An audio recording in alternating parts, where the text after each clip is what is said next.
नमस्कार, दैनिक टाइम में आप सभी का।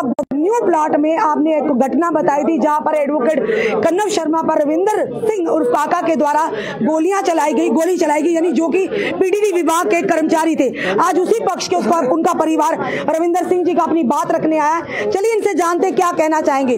सर, आज आप अपनी बात रखने आए, पहले अपना नाम बताइए सबसे। मेरा नाम है रणबीर सिंह, मैं रविंदर सिंह जी का चाचा हूँ। चाचा हूँ। सर, क्या ये पूरी घटनाक्रम हुई, ऐसा क्या हो गया कि रविंदर सिंह जी को गोली निकालकर फायर करना पड़ गया? देखो, जैसे थोड़ी देर पहले मैंने बताया कि रविंदर सिंह जो है वो ना तो लड़ाई लड़ने के लिए गया था, तो ना ही उसका प्री प्लान था कि मेरी लड़ाई हो जाए और ये मसला बने। ये तो स्पॉन्टेनियस एक बात हुई। रविंदर सिंह काका जिसको बोलते हैं अक्यूज्ड है, वो अपने घर से मिसिज को ये बोल के जाता है कि आज गुरु गोविंद सिंह जी के जन्मदिन के उपलक्ष्य में ये नगर कीर्तन निकलता है, तो तैयार है ना, मैं दफ्तर जाता हूँ, अपने ऑफिसर से थोड़ी देर के लिए छुट्टी लेके आऊँगा, तो हम जुलूस में जाएंगे। तो वो अपनी स्कूटी बाहर लगा के जाता है। स्कूटी ये मैं नहीं कह सकता स्कूटी उसकी अच्छी जगह लगी थी या बुरी जगह लगी थी, कैसी लगी। अब कन्नव शर्मा जी आते हैं, उसकी स्कूटी को घसीट के कहीं और ले जाते हैं। वो बाहर से दफ्तर से बाहर आया होगा अपने घर जाने के लिए, देखा स्कूटी नहीं लगी। तो जैसे आप हमारी आम दोनों की आदत, और भाई कितने चुकी होगी मेरी स्कूटी, वो कितने की थी मेरी स्कूटी। तो अब ऑफेंडेड हो गए कन्नव शर्मा जी। कन्नव शर्मा रिमांड, उसने भी कुछ आगे से बोला होगा, स्कूटी देख के लगाया करो, ये करो वो, इसमें तू मैं हो गई।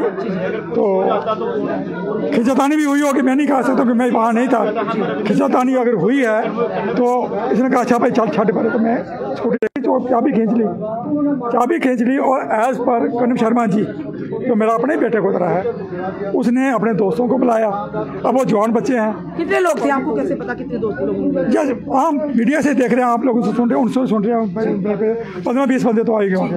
अगर एक महल्ले में है, एक बंदा मैं दौड़ के कहीं जा रहा हूँ, मेरे साथ 2-4 बंदे वैसे जाएंगे, क्या हो गया क्या, तो बंदे इकट्ठे हो गए।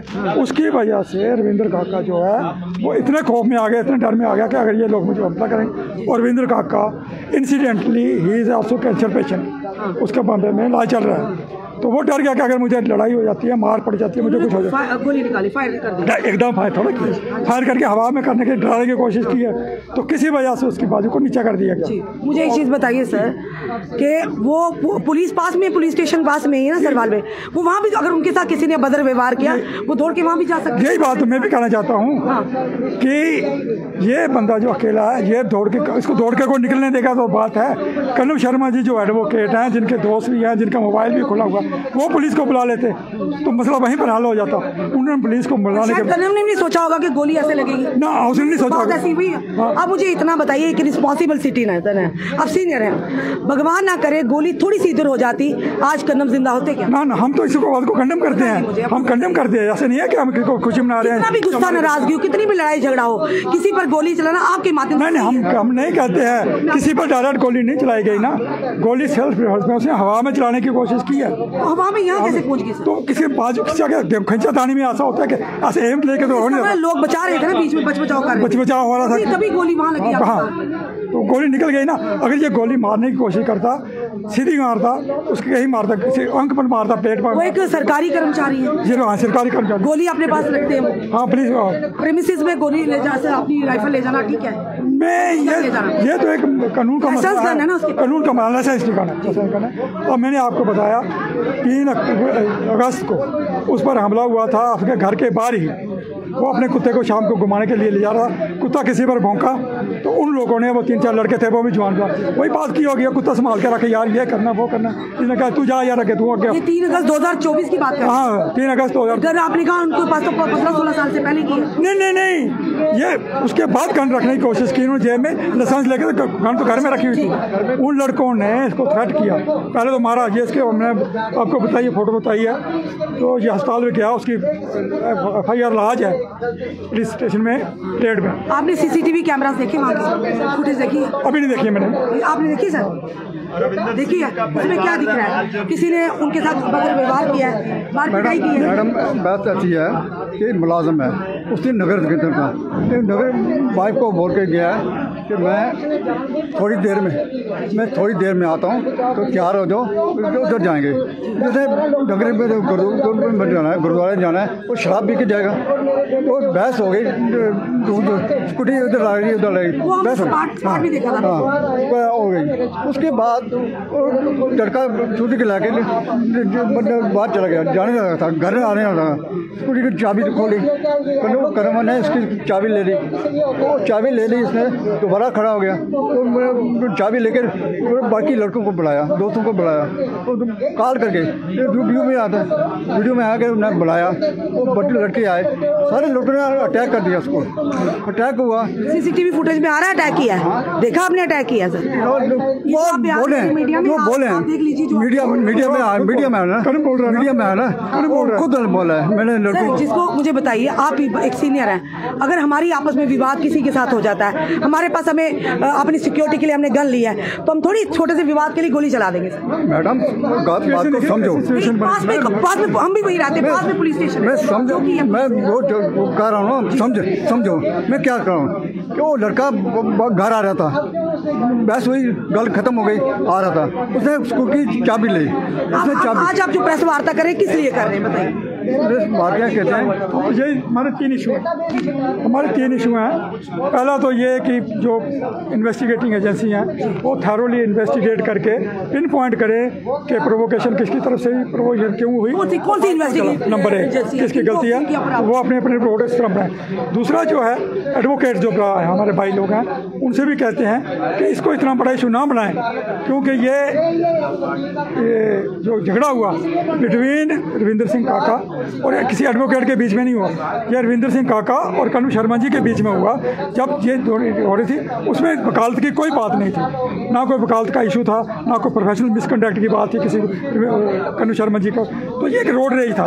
तो इसको हम कहते हैं, इसको भगवान ना करे, इतना हाईलाइट, वही हम कह रहे हैं, अगर भगवान ना करे थोड़ी सी इस साइड हो जाती, कन्नम की जान भी जा सकती थी, फिर उसकी भरपाई कौन करता? आज आप कह रहे हैं, शुक्र करिए ऊपर वाले का, शुक्र करता हूँ ना, ऐसा कोई बात नहीं होती। बात ऐसी है, अगर किसी के हाथ में राड होती, कोई कुछ होता, तो रविंदर सिंह के सिर पर लग जाती, जिसकी पेड़ी खुली हुई थी, बाल खुले हुए थे, तो वो भी एक इशू बन सकता था ना। तो मैं यही कह रहा हूँ कि इन्वेस्टिगेशन एजेंसी जो है वो इसको देखे कि क्या हो सकता था, दोनों पहलुओं को देखे, दोनों पहलुओं को देखें। ऐसा नहीं है हमारे पक्ष में ही नहीं बात करें, हमारे पक्ष में ही बात नहीं, हम दोनों पहलुओं को देखें, जो जस्टिफाइड चीज़ है उसको आगे प्रेजेंट करें कोर्ट में, और जो वकील लोग हैं में जो सूत्रों ने हमें तक खबर आई है कि पहले भी उन्होंने कहीं गोली शोली कुछ चलाई हुई? नहीं, कभी नहीं ऐसा इशू नहीं। ये भी इल्जाम लगाया कि वहाँ पे ड्रिंक की होते हैं ऑन ड्यूटी और वहाँ पे ड्रग्स का काम भी। ये देखिए ना, वहाँ के लोगों ने यहाँ ये लॉ एंड ऑर्डर का इशू है। जो पुलिस एजेंसीज है, हमारी सिक्योरिटी एजेंसीज है, वो देख सकती हैं। जो अगर होता था तो पुलिस को संज्ञान में पहले ही होती है बात, और पुलिस के संज्ञान में। आप चाचा रविंदर जी की? हाँ, हम चाचा जी। अगर आप कह रहे हैं एजेंसीज को दोनों पक्षों को देखे, खंगाली तथ्य क्या है, अगर निकल आता वाकई रविंदर जी वाकई कसूरवार उन्हीं ने सब कुछ के, तो क्या जो कोर्ट जो है law will take its own course, law ने अपना कोर्स लेने सेटिस्फाइड हो जाएगी। क्यों नहीं जो कानून ने किया, जो कानून करेगा वो ठीक है, कानून को तो हम मानते हैं, ऐसा नहीं है कानून, ये तो हम कानून की दुआई दे रहे हैं ना कि एक तरफा बात ना हो, कानून अपने हाथ में ना कोई ले तो ना कोई कानून का फायदा उठाए। भगवान ना करे उनकी जगह रविंदर जी को लगती तो तब भी आप ऐसे ही करते? हाँ, तो हम क्यों, हम हमारी सहानुभूति उनके साथ है, वो हमारे बेटों की तरह है, दूर नहीं है। क्योंकि जैसे मैंने पहले आपको कहा, चंद्रमोहन में क्लास वालों रहे हैं किसी टाइम पर, ऐसी बात नहीं, ठीक है।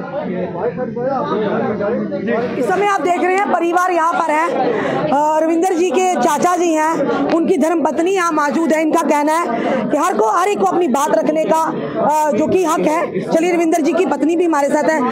मैम, रविंदर जी की अब धर्मपत्नी है, ये जो पूरी घटनाक्रम हुआ है कि जिस तरह से वहाँ न्यू प्लॉट में हमने पल पल की खबरें जनता तक लाई हैं, आखिर क्या इतनी आपत्तियाँ, इतनी परेशानी आ गई थी कि एकदम से निकाली गन और शूट कर दिया? नहीं, शूट नहीं किया उन्होंने, अपनी सेफ्टी के लिए, सेल्फ डिफेंस के लिए उन्होंने जो भी किया अपने सेल्फ डिफेंस के लिए। और सेल्फ डिफेंस मैम यहाँ पर थोड़ा सा नहीं, तो कन्नम की जान चली जाती। मैम वहाँ पे 4 लोग थे, क्योंकि कन्नम सर ने खुद बोला मैं लड़के बुलाए थे मैंने, और ये अकेले थे, 4 लोग एक लड़के पे पड़ेंगे तो ऑब्वियसली, और वो कोई कोई छोटी उम्र के है नहीं, 50-55 और कैंसर पेशेंट, सबसे बड़ी बात वो कैंसर पेशेंट हैं, वीक हैं और उनसे थोड़े दिन पहले भी किसी ने ऐसे अटैक किया था। तो इसलिए अपनी सेफ्टी के लिए उन्होंने डिफेंस के लिए निकाली और हवाई फायर करने लगे, जिसमें वो हाथापाई में उनको लग गई। मुझे बताइए, अगर इतना मामला बढ़ गया था, एक स्कूटी को लेकर हम वो स्पॉट भी देखा था कि स्कूटी आगे कर दी, कदम जी ने वो लगाई, तो पास में पुलिस स्टेशन है, चौकी बिल्कुल पास है, 2 कदम पर। ये क्वेश्चन कनव सर से करना चाहिए था कि नहीं, हम आपके वही तो कह रहे, कन्नम ने गोली थोड़ी चलाई, देखिए चलाई आपके हस्बैंड, हम वही कह रहे हैं, अकेले थे ना, उन्हें उसी टाइम दौड़ के कानून का सहारा लेना चाहिए था। मैम, जिस वक्त ये चीज़ होती है किसी को कुछ समझ नहीं आता कि क्या करना है क्या नहीं करना, क्योंकि कोई वेल प्लान करके तो जाता नहीं है। अगर आपने कहा कि आप मीडिया में कह रहे हैं उनके साथ अभद्र व्यवहार हुआ, तो कानून का सहारा, आप कानून तो सबके लिए बराबर है ना, आप कानून का सहारा भी ले सकते थे, फिर आपको क्या लगता है वो गोली चलाना ठीक था? नहीं, मैं यही तो बोल रही हूँ कि उन्होंने हवाई फायर किया, उन्होंने उन पे गोली नहीं चलाई, हवाई फायर किया कि सामने 3-4 मैडम वही है, सामने जो है वो तो है ना, उनको साइड पे गोली लगी, अगर भगवान ना करता थोड़ी इधर से हो जाती, अगर मैं तो कन्नव की जान लड़ाई में मेरे हस्बैंड को भी लग जाती, अगर वही गोली मेरे हस्बैंड को भी लग जाती तब भी इंसिडेंट। अब क्या डिमांड कर रही है बताइए? मैं डिमांड करती हूँ कि इन्वेस्टिगेशन सही तरह से हो, झूठे ब्लेम ना लगाया जाए। वो जॉब करते हैं, पीडीडी डिपार्टमेंट में भी उंगली उठाई जा रही है कि वहाँ ये हो रहा है, वहाँ वो हो रहा है। वहाँ के स्थानीय लोगों ने कहा था, मीडिया में कहा था, हम तो नहीं उस बात की पुष्टि करते हैं। अगर स्थानीय लोगों ने ये कहा है तो स्थानीय लोगों ने कन्नव सर के लिए भी बहुत कुछ कहा है और मैं मीडिया में उछालना नहीं चाहती। कन्नव सर के लिए मैं भी कुछ अब क्या चाहते हैं, क्या कहना चाहते हैं? मैं चाहती हूँ कि वाहिगुरु का बहुत शुक्र है कि कन्नव सर ठीक हैं और ये सिचुएशन अच्छी तरह से हैंडल। ऐसा होना नहीं चाहिए था वैसे। हाँ बिल्कुल, धन्यवाद। रविंदर जी का परिवार है वो भी सामने आया है, जिस तरह से पूरी घटनाक्रम हुआ था, हमने आपको पूरी पल पल की खबरें दी थी, पर हर एक को अपनी बात रखने का हक है, अधिकार है, और वहीं पर वो अधिकार का इस्तेमाल करते हो। और हमारा भी काम है कि आखिर अगर कन्नव जी का परिवार यानी कि रविंदर जी का परिवार आया है तो उनकी बात को भी रखा जाए। रविंदर जी के चाचा यहाँ पर हैं, उनकी धर्मपत्नी है, उनकी माता जी हैं, तो आज वो कह रहे हैं कि एजेंसी से, जितनी भी जो इन्वेस्टिगेटिंग एजेंसी से उनसे गुहार लगाई है कि तथ्य को खंगालिएगा कि किसने प्रवोक किया, किसने नहीं, ये सारी चीजें हैं, क्योंकि उन्होंने अपनी बात रखी है। अब आगे है कि कोर्ट डिसाइड करेगा, अब पुलिस की इन्वेस्टिगेशन में क्या निकल कर आता है, क्या वहाँ पर सीसीटीवी कैमरा से फुटेज में क्या है, ये सारी चीजें हैं, ये मैटर ऑफ इन्वेस्टिगेशन